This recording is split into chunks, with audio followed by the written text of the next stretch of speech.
When terrestrialization was first announced, many people immediately thought of Tera Electric Air Balloon Shedinja. People have packed in Pokemon that are immune to every move. Wonderguard Spiritomb comes to mind.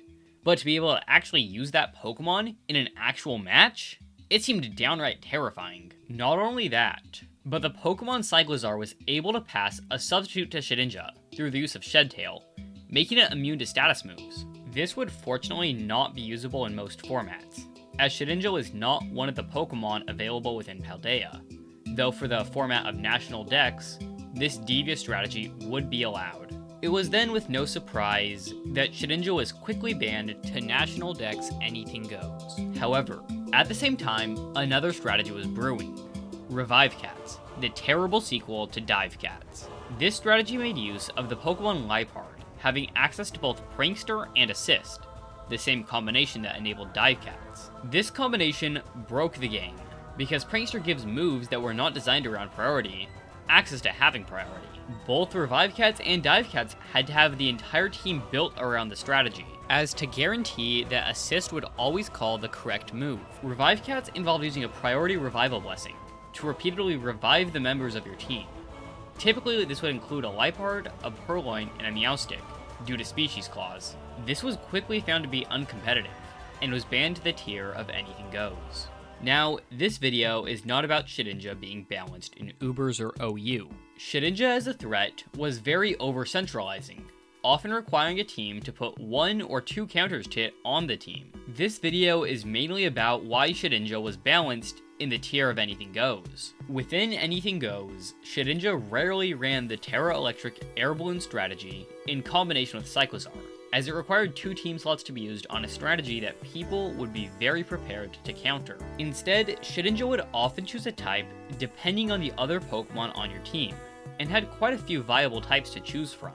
This made countering Shedinja through coverage alone very difficult. This was not to say Shedinja was without counters. Tyranitar is the most obvious one, as Sandstorm is able to remove most Shedinja typings from play, and prevent Shedinja from switching in. Tyranitar was also able to slow Miraidon down, which was another Pokemon that was banned to Anything Goes. Any Pokemon with Mold Breaker could also quite easily destroy Shedinja, due to Mold Breaker ignoring abilities. Some moves also fell into this category, considered moldy moves, such as Sunsteel Strike. Duskmane Necrozma and Black Kyurem were the best choices for this, as they were both solid Pokemon, and Black Kyurem was also able to use multi-hit moves to break through a Cyclizar substitute. Of course, Shedinja was still incredibly good, particularly in conjunction with the 2 main Shadow Tag Pokemon, Mega Gengar and Gothitelle, who were able to trap and remove many of the Pokemon that could threaten Shedinja. Revivecats, in comparison, had become a well-oiled machine of destruction in National Dex Anything Goes, now no longer shackled by species clause. Often, Revivecats would run 3 or sometimes even 4 or 5 Liepards. While Revivecats may have seemed easy to counter, in part because it was incredibly limited in what moves the team could run, it turned out to be nearly impossible. One promising candidate was Extreme Killer Arceus, who would sweep a Revivecats team with extreme speed, which has more priority than Prankster Assist. To adapt, Revivecats teams would use Smeargle with Baneful Bunker, give one of the Liepards a Rocky Helmet, or try to sweep your own team with Ditto, or wall and eat Killer Arceus with Giratina. Of course, a legendary hero rose to fight this strategy. I wonder what's in this garbage bag. Oh look! It's garbage! Oh yeah, and that's Trubbish. The YouTuber Elo Bandit talked about how, through Trubbish's access to Recycle and Sticky Hold, Revivecats could often not manage to KO Trubbish.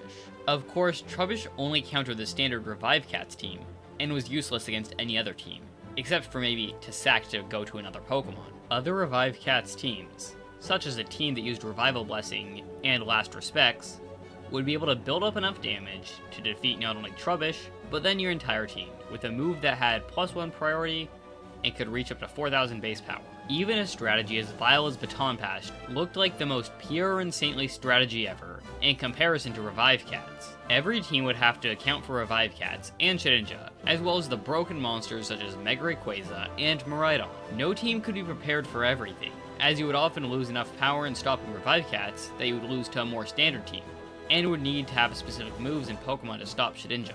In the end, it was too much. In National Dex, Anything Goes was removed as a playable format. Though, I don't really think Shedinja was the problem. Of the counters to Shedinja, most of them were still good, and didn't have to change much to counter Shedinja. As previously stated, Tyranitar could function as both a Shedinja and Miraidon counter. Duskmane Necrozma is a fantastic defensive Pokemon, and the 4th best Pokemon in National Dex Ubers. Both Zekrom and Kyurem Black are solid Pokemon in National Dex Ubers as well. Tyranitar is much less good, but isn't completely unusable. Tyranitar can also take 3 hits from any of the standard Choice Specs Miraidon sets, which does give it some added utility. Compare this to Revivecats, which have the very highly ranked counter of Trubbish. Revivecats was much harder to counter, and requires much more niche picks to counter. Once again, this is not to say Shedinja was balanced in National Dex Ubers, but more so National Dex Anything Goes.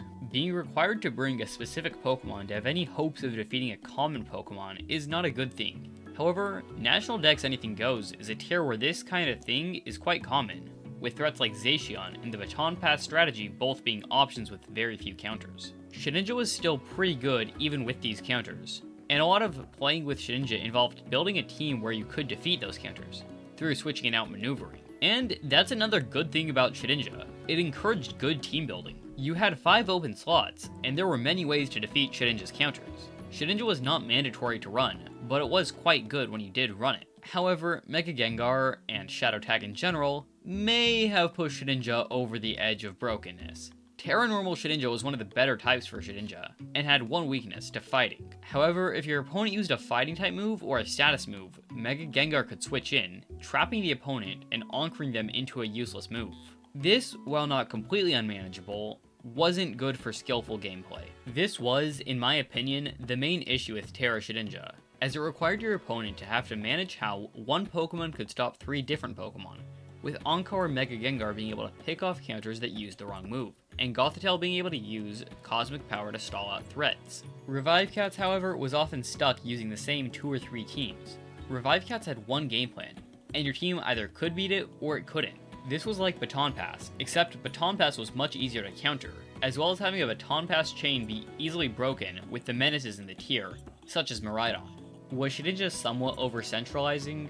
Yeah, mainly because Shadow Tag is an absolutely broken ability. But if I had to decide what killed National Dex Anything Goes, it was probably Revivecats. Revivecats made games longer and less fun. Revivecats teams could almost always never defeat each other as well, which led to very fun gameplay.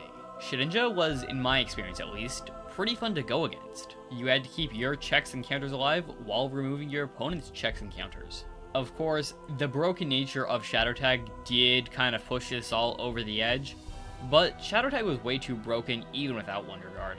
Like, really, when the ability that was able to make a Pokemon with 1 HP a threat, as well as a gimmick that enabled that ability anymore, is on the same level as Shadow Tag, it really kind of shows you how powerful Shadow Tag is. In the end, the National Dex Anything Goes tier was removed. And that's somewhat unfortunate, as there are some Pokemon that can't really be played on any tier in Pokemon Showdown. And I would say that this is more Revivecats' fault than Shedinja's. Shedinja was powerful, and it could be broken, but it wasn't the most broken thing. Which really says a lot about National Dex Anything Goes, if even an unkillable insect wasn't the most overpowered thing in the tier.